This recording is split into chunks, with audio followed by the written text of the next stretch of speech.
जय जिनेन्द्र वंदितु सर्वसिद्धे ध्रुवममल मनोवमं गदिं पते वोच्छामि समय पाहुड मिणमो सुद केवली भणिदम।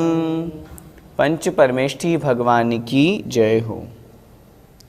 समय सार जी महान ग्रंथादिराज का हम बंधाधिकार पढ़ रहे हैं। कर्मबंध की एक विचित्र व्यवस्था है। सामने वस्तु उपस्थित हो फिर भी कर्मबंध ना हो, वस्तु उपस्थित नहीं हो फिर भी कर्मबंध हो। ऐसी व्यवस्थाएं अवस्थाएं जीव के साथ में देखी जाती है। पिछली ज्ञानशाला की कक्षा में हमने जो जीव के राग द्वेषादि रूप परिणाम हैं, जिन्हें हम अध्यवसान कहते हैं, उनके पर्यायवाची नाम पढ़े थे और समझा था कि जीव जब निश्चय का आश्रय लेता है तभी वह निर्वाण को प्राप्त करता है। निश्चय का आश्रय लेने के लिए उस जीव को व्यवहार का, व्यवहार रत्नत्रय का आश्रय लेना पड़ता है, जो कि निश्चय रत्नत्रय का साधन है। जब वह साधन को प्राप्त करके साध्य की तरफ अपना लक्ष्य बनाता है तभी उसका साधन प्राप्त करना सार्थक कहा जाता है। लेकिन यदि कोई मुनि होकर के मात्र साधन में ही रह जाए तो आचार्य भगवान उन मुनि महाराज के लिए कहते हैं कि तुम्हारा जो लक्ष्य है वह तो शुद्धोपयोग को प्राप्त करना है। तुम क्यों व्रत समिति का पालन कर रहे हो? व्रत समिति का पालन करते करते अब बहुत समय हो गया, अब तो अपनी आत्मा में डुबकी लगाओ। क्यों? क्योंकि व्रत समिति का पालन तो एक अभव्य मिथ्या दृष्टि मुनि भी कर सकता है। क्या मतलब? अभव्य मिथ्या दृष्टि मुनि भी बहिरंग से 28 मूल गुणों का पालन कर सकता है, लेकिन फिर भी सम्यक्त्व न होने से उसका वह सारा का सारा जो व्रत नियम का पालन है वह उसके मोक्ष मार्ग में सहायक नहीं होता। देखिए, आज की जो हम कक्षा पढ़ेंगे उनमें 2 गाथाएं उसी अभव्य जीव के बारे में कही गई है। देखें गाथा क्रमांक 291। वद समिधि गोतियो, वद समिधि गोतियो, वद समिधि गोतियो, शील तवं जिणवरे हि पण्णत्तम, शील तवं जिणवरे हि पण्णत्तम, कुर्वन्तो वि अभवो, कुर्वन्तो वि अभवो, अन्नानि मिच्छदेठियो, अर्णाणि मिच्छदेठियो। बोलिए, वद समिधि गोतियो, शील तवं जिणवरे हि पण्णत्तम, कुर्वन्तो वि अभवो, अन्नानि मिच्छदेठियो। वद समिधि गोतियो, शील तवं जिणवरे हि पण्णत्तम, कुर्वन्तो वि अभवो, अन्नानि मिच्छदेठियो। गाथा का अर्थ देखें।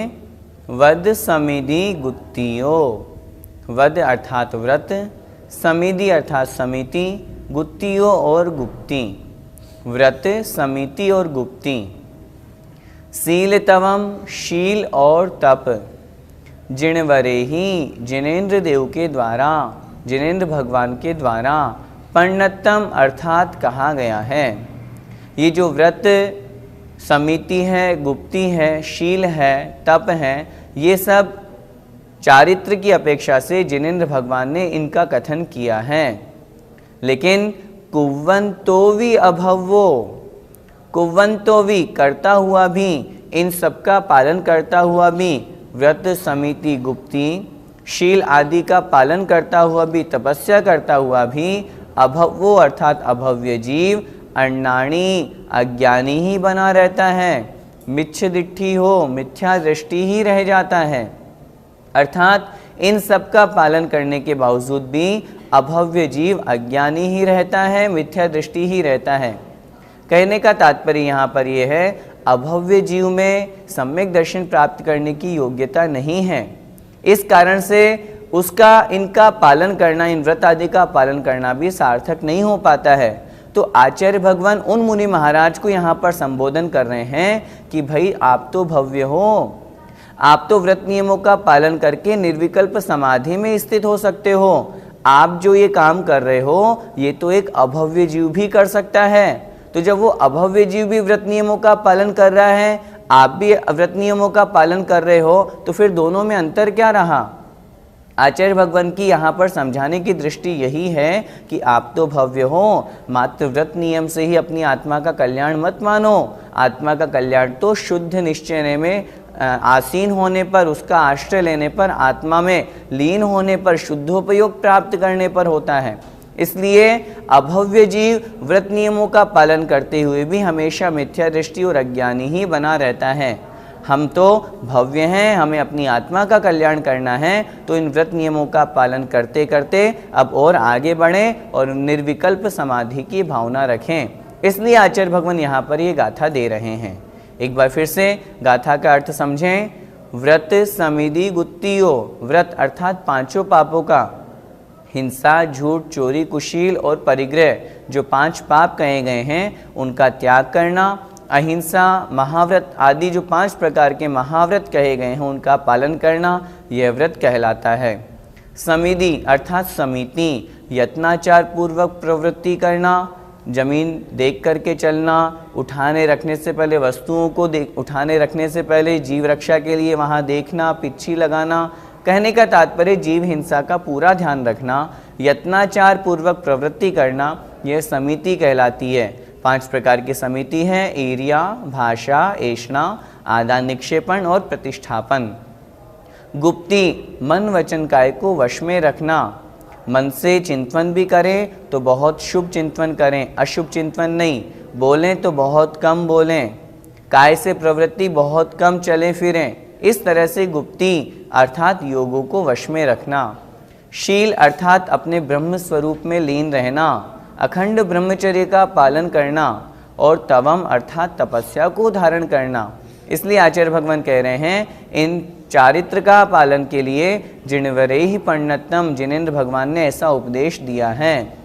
कुव्वंतो वि अभवो, अभव्य जीव इनका पालन करता हुआ भी, व्रत नियम संयम जो है शील आदि हैं इनका पालन करता हुआ भी अन्नाणी अज्ञानी ही हैं, मिथ्य दिट्ठी हो मिथ्या दृष्टि ही बना रहता है। इनका पालन करते हुए भी उसकी बुद्धि समीचीन नहीं होती, श्रद्धांत समीचीन नहीं होता और वह जीवन भर मिथ्या दृष्टि ही बना रहता है।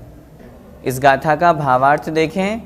जिनेन्द्र देव के द्वारा कथित व्रत, समिति, गुप्ति, शील और तप, इनको करता हुआ भी अभव्य जीव अज्ञानी मिथ्या दृष्टि ही है। वह ज्ञानी नहीं बन पाता, सम्यक दृष्टि नहीं बन पाता, क्योंकि वह अभव्य है।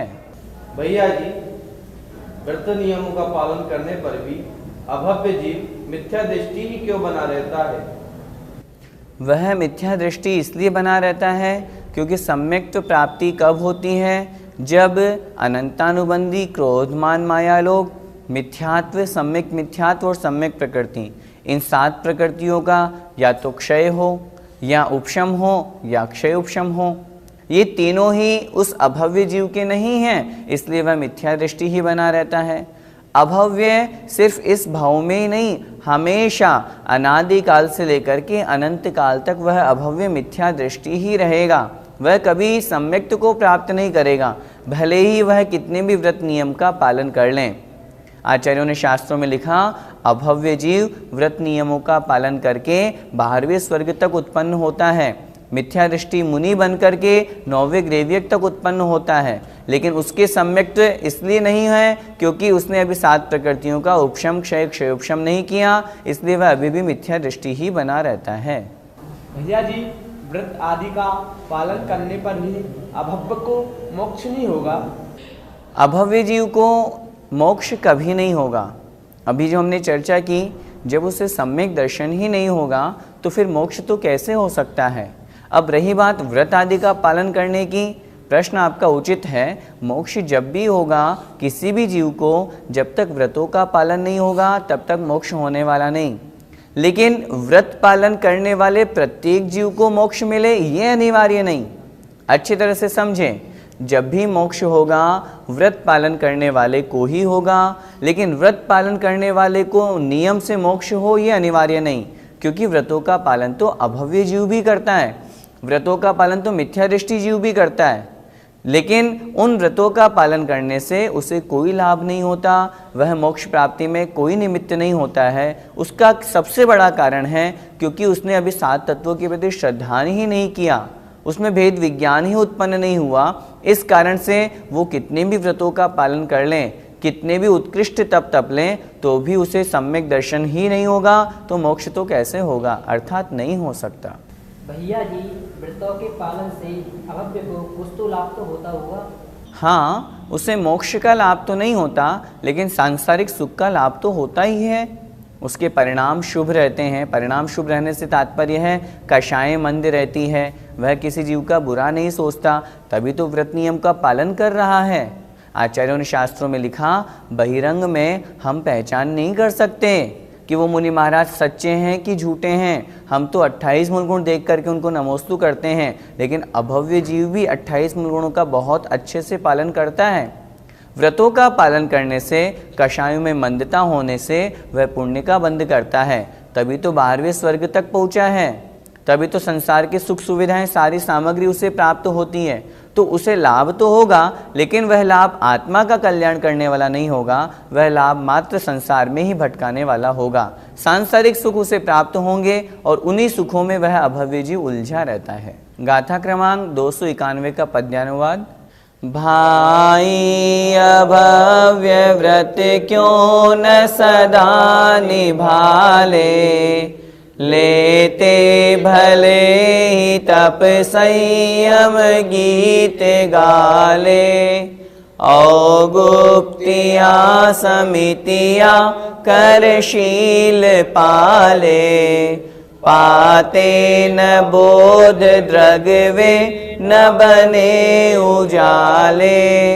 कह रहे हैं आचार्य श्री यहाँ पर, अभव्य जीव चाहे कितने ही व्रतों को क्यों न निभा ले, चाहे व्रत संयम के कितने भी गीत क्यों न गा ले, गुप्तियाँ समितियाँ, आपकी पुस्तक में पद्यानुवाद में 3री चरण में कल लिखा हुआ है, कल का कोई अर्थ नहीं बैठ रहा यहाँ पर, हो सकता है मिसप्रिंट हो, उसे आप कर लीजिए। अर्थात गुप्तियाँ समितियों का पालन करके भले ही कितना भी शील पाल ले, लेकिन सम्यक बोध द्रग मतलब सम्यक दर्शन, बोध अर्थात ज्ञान को वह जीव प्राप्त नहीं कर पाता, अर्थात अभव्य होने के कारण से वह सम्यक दृष्टि नहीं बन पाता है।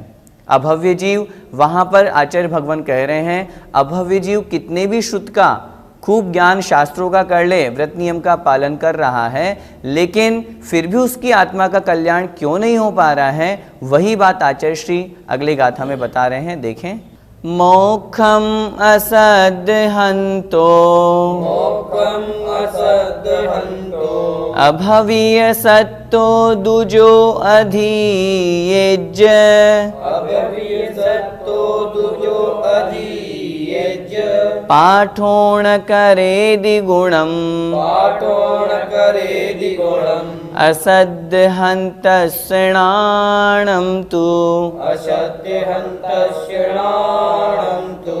बोलिए, मोक्षम असद्हन्तो अभवीय सत्तो दुजो अधीयज, पाठोण करेदि गुणम, असद्हन्तस्यणाणं तु।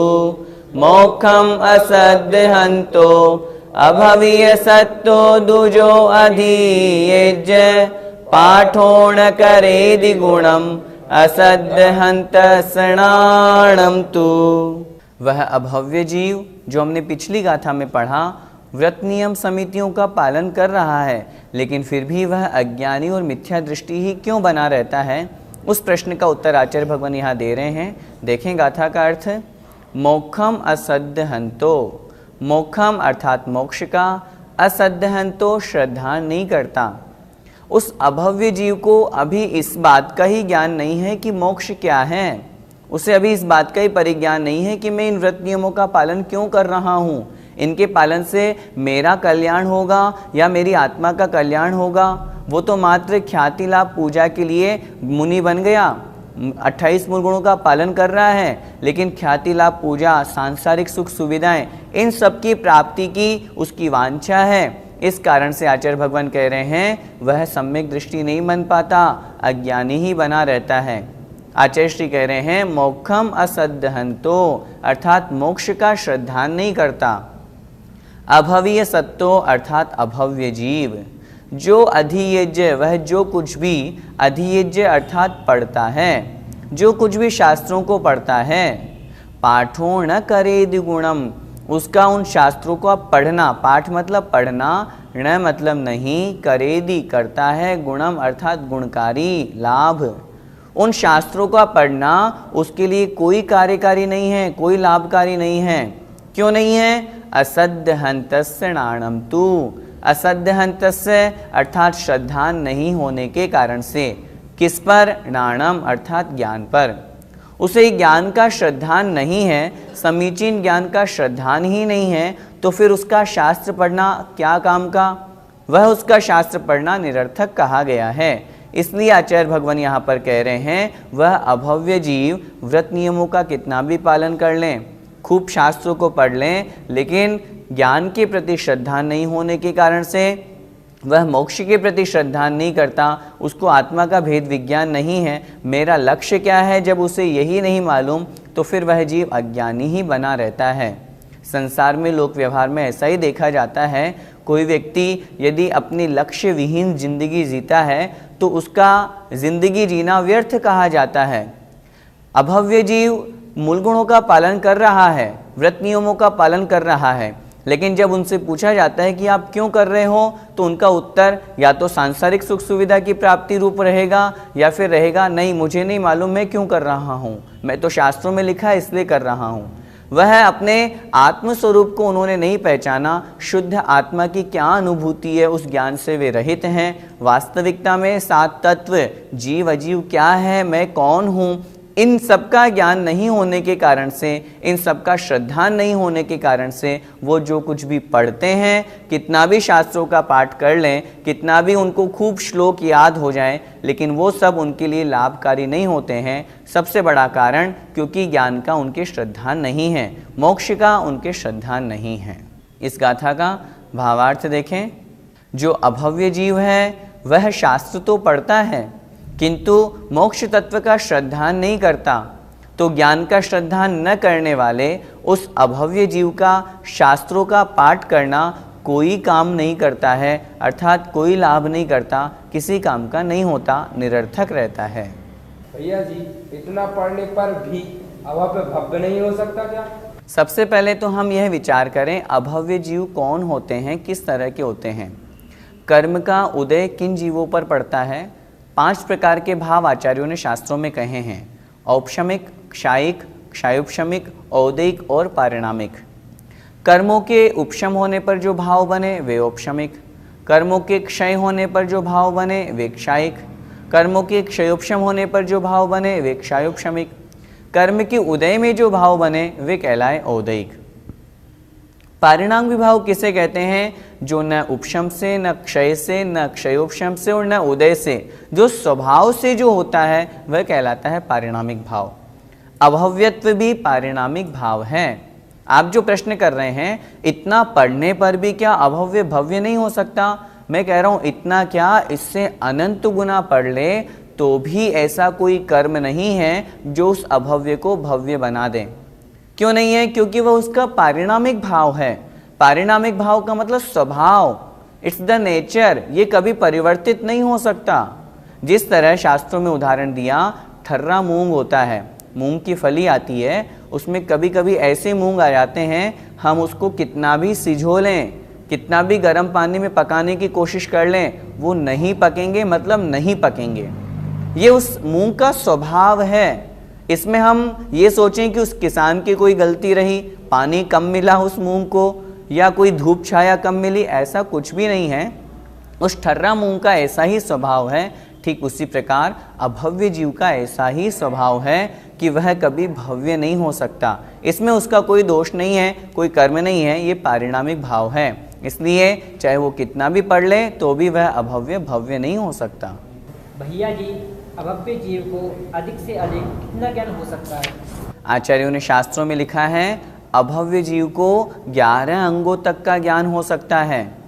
द्वादशांग अपने यहाँ पर कहे हैं शुद्ध ज्ञान के भेद के अंतर्गत, द्वादशांग, आचारांग, सूत्रकृतांग आदि। अभव्य जीव यदि पाठ करने बैठे, ज्ञान करने बैठे, तो 11 अंग तक का उसे ज्ञान हो सकता है। लेकिन विचार करें, 11 अंग का ज्ञान होने के बावजूद भी वह अभव्य अभव्य ही बना रहा। उसका वह पाठ करना, उसका वह शास्त्रों का ज्ञान करना कोई लाभकारी नहीं है। क्यों लाभकारी नहीं है? उसका सबसे बड़ा कारण आचार्य महाराज ने यहाँ लिखा, नाणम असद्य हंतस्य। ज्ञान के प्रति उसका श्रद्धान ही नहीं है, वो जानता ही नहीं है कि वास्तविकता क्या है, मेरा लक्ष्य क्या है। मोक्ष के प्रति वह श्रद्धान ही नहीं करता, उसे संसार में ही सुख नजर आता है। वो तो ऐसा सोचता है, यदि मैं मोक्ष पद को प्राप्त कर लूंगा तो वहां बैठा बैठा करूंगा क्या। इस तरह की परिणति या इस तरह के विचार वहां उस अज्ञानी जीव के होते हैं। इस कारण से इन सब शास्त्रों को 11 अंग का ज्ञान और पाठ करने के बावजूद भी वह ज्ञानी नहीं बन पाता, मिथ्या दृष्टि का मिथ्या दृष्टि ही बना रहता है। भैया जी, अभव्य जीव ने ऐसा कौन सा पाप किया जिसके कारण वह अभव्य बना? आपने अभी जो हमने पहले उत्तर दिया वो ध्यान से नहीं सुना। उसी उत्तर में आपका प्रश्न का उत्तर समाहित है।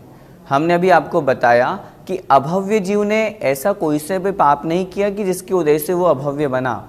यह तो उसका पारिणामिक भाव है, ये तो उसका स्वभाव है। जैसे मैंने ठर्रा मूंग का उदाहरण दिया, ऐसे ही संसार में बहुत सी चीज़ें हैं जो जिसके जैसा स्वभाव है वह स्वभाव परिवर्तित नहीं हो सकता। इसलिए अभव्य जीव का कोई पाप कर्म का उदय नहीं है, वो तो उसका स्वभाव है। इस कारण से वो हमेशा से अभव्य है और अनंत काल तक अभव्य ही रहेगा। भैया जी, हम भव्य हैं या अभव्य? भव्य जीव की परिभाषा आचार्यों ने शास्त्रों में लिखी, जिसमें सम्यक दर्शन प्राप्त करने की योग्यता हो, जिसमें रत्नत्रय धारण करके मोक्ष जाने की योग्यता हो, वह भव्य जीव कहलाता है। अभव्य की परिभाषा, जिसमें मोक्ष जाने की योग्यता ना हो, जिसमें सम्यक दर्शन प्राप्त करने की योग्यता ना हो, वह अभव्य कहलाता है। आपने जो प्रश्न पूछा है इसका उत्तर हम नहीं दे सकते हैं। क्यों नहीं दे सकते हैं? क्योंकि कौन भव्य है कौन अभव्य है इसका जो निर्णय है ये हम नहीं कर सकते हैं। कहने का तात्पर्य है, किसी भी जीव के कैसे परिणाम है, कैसे उसके साथ में पारिणामिक भाव है, इसका निर्णय हम नहीं कर सकते हैं। लेकिन फिर भी एक बार आचार्य श्री ने अपने प्रवचन में कहा था, इस पंचम काल में भी, 21वीं सदी में भी, जब इतना भीषण काल चल रहा हो और कोई अपना मन धर्म ध्यान में लगाए, जिनेंद्र भगवान की स्तुति करे, सम्यक दर्शन को प्राप्त करने का प्रयास करे, सम्यक दर्शन प्राप्त कर ले, सच्चे देव शास्त्र गुरु पर श्रद्धान करे, शास्त्रों को पढ़े, तो हम उसे भव्य कह सकते हैं। देखिए स्पष्ट बात समझें, हम उसे भव्य कह सकते हैं। इसलिए कह सकते हैं, निर्णय इसलिए नहीं दे सकते हैं क्योंकि यहाँ तो आचार्य भगवान ने लिख दिया, व्रत समितियों का निरतिचार पालन करता हुआ जीव भी अभव्य हो सकता है। तो ऐसा कोई जरूरी नहीं है कि हम भव्य ही हों। फिर भी हमें क्या समझना चाहिए? हमें अपने आप को भव्य मानना चाहिए, क्योंकि जो अगर हम अपने आप को मानेंगे नहीं तो तद्रूप क्रियाएं कैसे करेंगे? यदि हम अपने आप को अभव्य मान लेंगे तो फिर अभव्य मान लेंगे तो हम तो यही सोचेंगे कि जब हम अभव्य हैं तो हम क्यों धर्म में श्रद्धान करें, क्यों हम व्रत नियमों का पालन करें, क्यों हम मंदिर जाएं, क्यों हम श्रावक के मूल गुणों का पालन करें, क्यों हम मुनियों को आहार दें। यदि हम ऐसा मान लेंगे कि हम अभव्य हैं तो फिर हमारी परिणति, हमारी क्रियाएं, हमारी यह मनुष्य पर्याय व्यर्थ निकल जाएगी। हमें तो यही मान करके सारे व्रतों का, सारे संकल्पों का, नियमों का पालन करना चाहिए कि हम भव्य हैं, आज नहीं तो कल हमें मोक्ष मिलेगा ही मिलेगा। जब इस तरह का संकल्प हमारा स्वयं का होगा तो हम निश्चित रूप से भव्य ही होंगे। लेकिन फिर भी मैं अंत में यही कहना चाहूँगा, हम निर्णय नहीं दे सकते कि कौन भव्य है कौन अभव्य है। हमें अपने आप को भव्य मान करके सम्यक दर्शन को पुष्ट करना चाहिए, व्रत नियमों का पालन करने की तरफ आगे बढ़ना चाहिए, जिससे हमारी यह मनुष्य पर्याय सार्थक हो। गाथा क्रमांक 292 का पद्यानुवाद पढ़ते हैं। एकादशांग श्रुतपा न स्वमे रुचि है, श्रद्धान मोक्ष सुख का जिसको नहीं है, ऐसा अभव्य जन का श्रुत पाठ होता, हे राम राम रटता दिन रात तोता।